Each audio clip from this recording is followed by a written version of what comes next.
in a hiatus befitting one of Yoshihiro Togashi's, I'm actually back with the giant bat soul, and I've got the momentum to actually go ahead and go to the final location in the game. So this should be pretty exciting. This is the element that'll allow me to get the vertical displacement I was talking about. Ooh, I can become a bat. That's pretty exciting.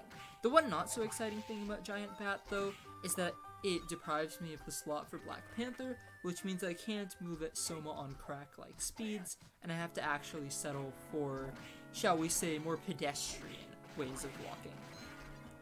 Up we go. And welcome to Hell. The top floor, aside from knocking people away from it and sending them below Hell, I guess? I don't know. Maybe Dante has something to say about that. But the top floor is one of the most climactic, most interesting parts of the game. Take this phenomena, for example. The succubus almost killed me, so I'm gonna heal. But the enemies up here are some of the deadliest in the game, some of the scariest in the game, and all around have the best stats. For example, take this final guard. I'm going to have to whack at him for, I would say, about 20 seconds or so before he finally yields. You've got to know the hitboxes, got to know exactly how to space the climb silish around them, and be able to do it multiple times as you navigate from room to room. Pretty scary stuff. The top floor, has to be one of my favorite locations in Aria of Sorrow. To figure out why, just take a look at the aesthetic. Look at that thing.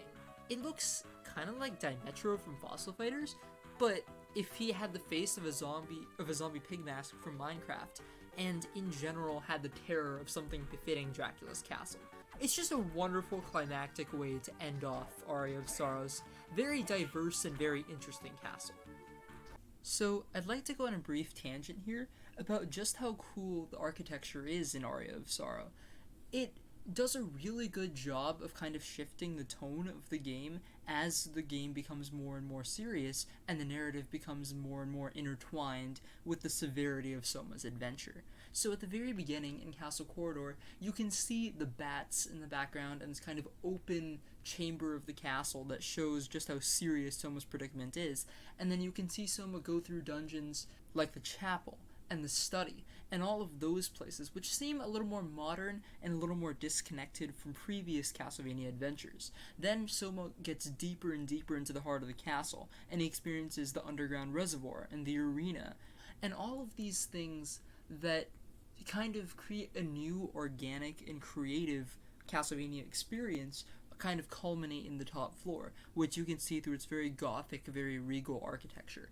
In that way, it's actually really interesting how the change in architecture from a more modern standpoint to a more archaic and more uncomfortable sense of aesthetic as we see in the top floor can actually convey how Soma's adventure is becoming more complex, more dangerous, and indeed more compelling as a whole.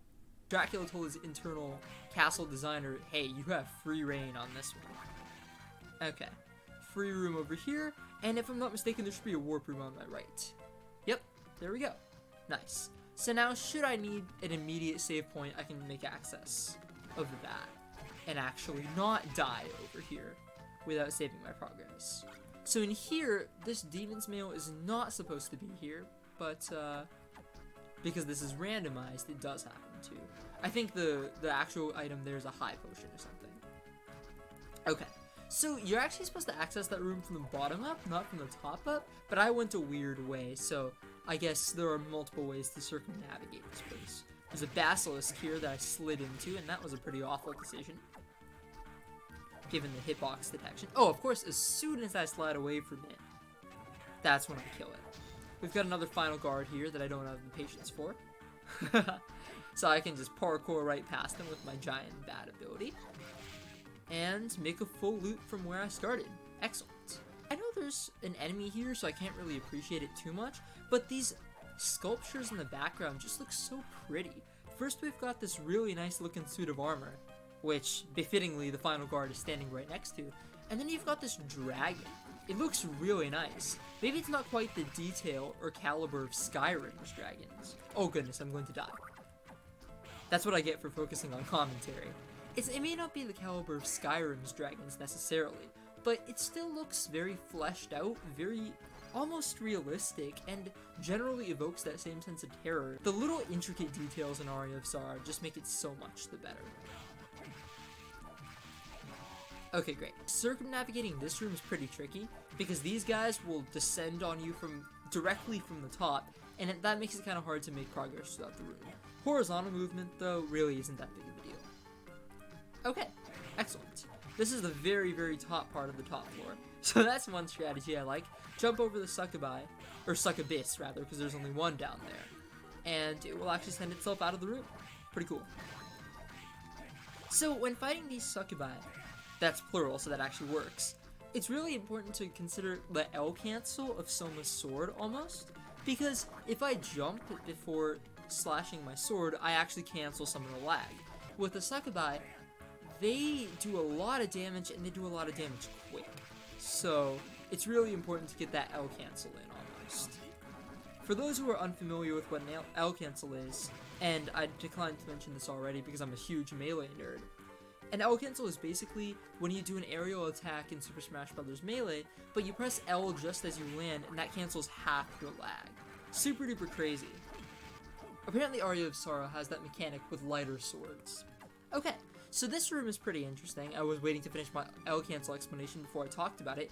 It typically has a soul candle that lets me go super duper high with one jump, and I have infinite jumps with that ability soul. It just gave me a great sword. I always get excited when I see the greatsword because I think it's the final sword, which is what those final guards, those amber suits of armor, drop. And I think it's going to be the best weapon in the game, but it's actually not. And that's disappointing. So up there is typically one of the better weapons in the game. It's really useful for a boss that's coming up. But because this is a randomizer, it gave me ramen instead, which I don't mind. I've actually never seen the description for ramen in this game. Let me clarify that. Okay, this red minotaur is really scaring me, so I'm going to have to use my typical L cancel strategy. Oh my goodness, it threw the axe up in the air. That was unexpected. Okay, I don't have the mana to fly up over this guy, so I'm gonna have to outspace him. One thing also I really like about the top floor is its music. You know, I really like the top floor's music in part because it's so climactic and so fitting of what is basically the final location in the game. So Aria of Sorrow does have one more location after this, where it has the reverse castle, and what that is basically Soma goes through the same castle that I've explored for the past like 5 parts, except it's in reverse order and weird mobs are in it. Symphony of the Night has a similar model. Alright, as promised, I'll go ahead and be quiet so you can listen to this wonderful music now.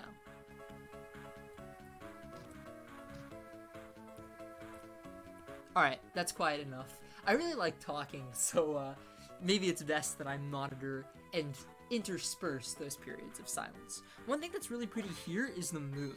It just looks nice. I love how Dracula's internal castle designer is like, alright, let's create all these gargoyles and these dimetrodons and all of these other minute architectural details, but we gotta leave spaces for the moon too. This is an interesting place right here. The knight holds a sword above your head like the sword of Damocles, but it doesn't actually do anything to damage you. Pretty interesting stuff. Alright, so there's a mechanic I need to explain real quick before I move on to the next boss, and indeed the next location. But first, let's grab a melon. Nice. So, the mechanic is this. The next boss actually depends on what souls I have equipped. So, just to clarify, I have to have these 3 specific souls before I beat the first phase of this next boss. And I need to have these 3 souls equipped to get to the best ending of the game, rather than simply achieving the good ending of the game. So, these 3 souls are Flame Demon, Giant Bat, and Succubus. And we can see that if we go to the item use here. Ancient Book 1.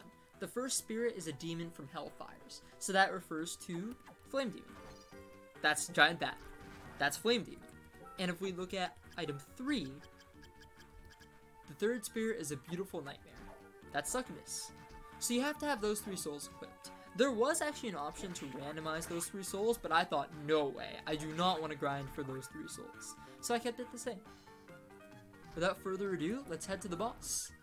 I've got my 3 souls equipped, we're good to go. This is a great cutscene, so I was like watching it. You're too late, Soma. Dracula's power is already in my grasp. And Soma's like, nah, I want to get out of this castle, man. And then Graham's like, well, you could get out of this castle if you die. And oh my god, look at this guy's face. I mentioned quite a few parts ago that Graham is just weird. Because when he gets mad, he loses an eye, he becomes a cyclops, and the vein around his face just becomes blotched and enlarged. And it's just weird. I love this sprite. Can I forgive such a crime? No, never. And Soma says, well, I would mitigate the crime. And Graham's like, nah, I want your head. This can basically be summarized by Graham saying, off with your head, and then some pretty sick music. So, Graham's got a couple of powers depending on the phases. Graham believes basically that he's the reincarnation of Dracula, and his powers differ accordingly. So, basically, instead of lobbing fireballs like the actual Dracula, he lobs giant meatballs. Not just meatballs, burnt meatballs. Not too great. And then when Soma hits him hard enough, he eventually retreats to the center of the stage and starts lobbing his spaghetti meatballs directly at Soma and insists, no, eat my cooking, like a very, very insistent grandmother. I can't believe it. How did you come to possess those powers? The climb Slish, it's the strongest weapon I've ever seen.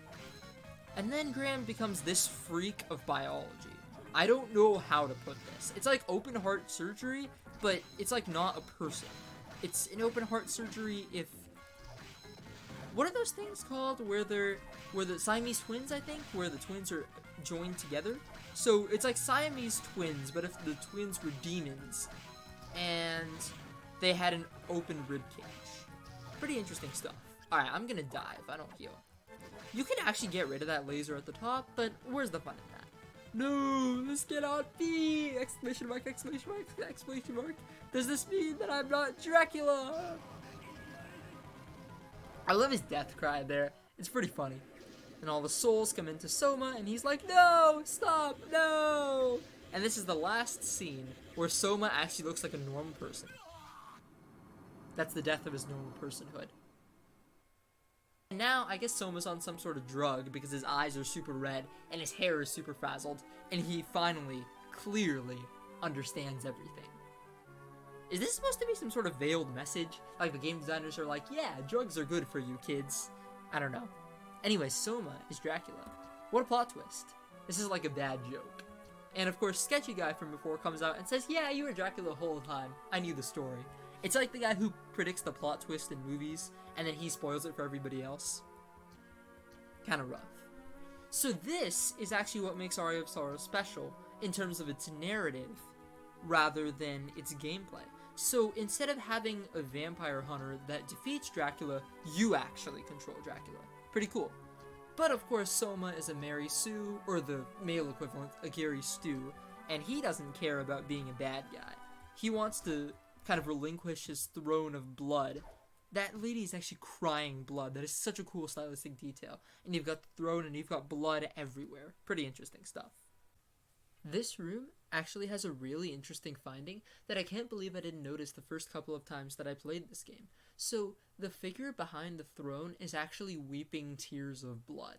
That is to say, blood is coming out of the figure's eyelids. And I think that's really amazing, partially because it really fits the motif of Dracula being this sorrowful, pitiable figure on top of its typical menace, but there's also another layer of irony here, because Bloody Tears is actually a song in the Castlevania series. It's in Dawn of Sorrow, Aria of Sorrow's sequel, but it's also in a couple of other games. I think Circle of the Moon, Castlevania Judgment, which is a spin-off, definitely has a Bloody Tears remix, and it's in a whole bunch of other games. So I think it's interesting how even the soundtrack is kind of paid homage by the visuals in this game.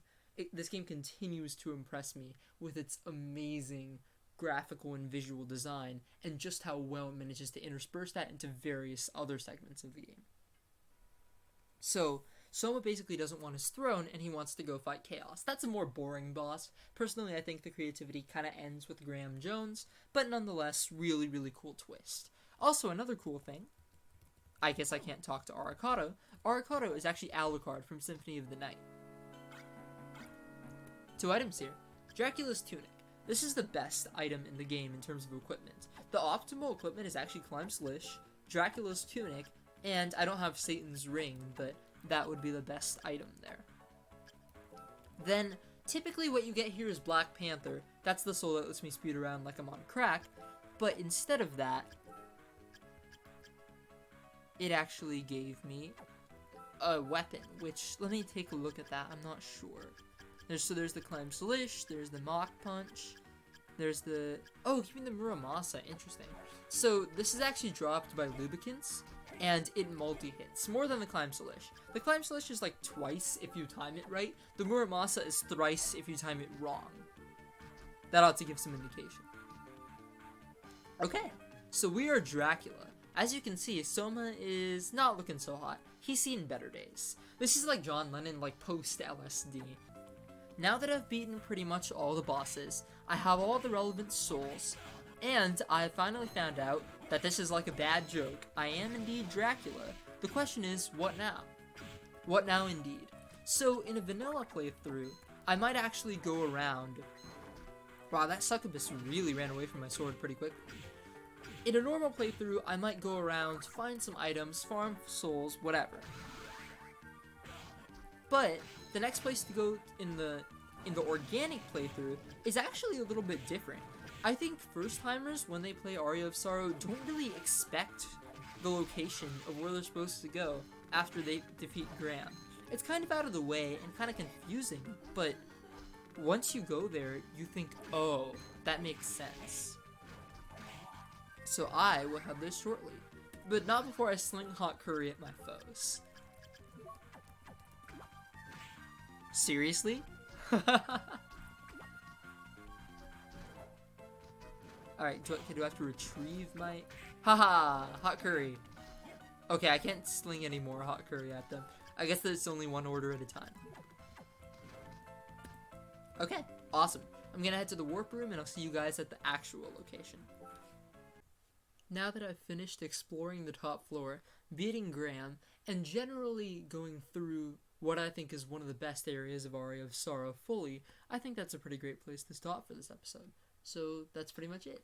If you liked the video, maybe consider liking, sharing, commenting, subscribing, and wow, I'm really standardizing my order for that. That's pretty cool. If you didn't like the video, that's cool too. I always like hearing feedback about, oh, you know, maybe you could have used your souls more on Graham, or maybe you could have used the Climb Salish a little less. Whatever it is. Regardless, you know, I hope you enjoyed the video, and that should be pretty much it. Peace.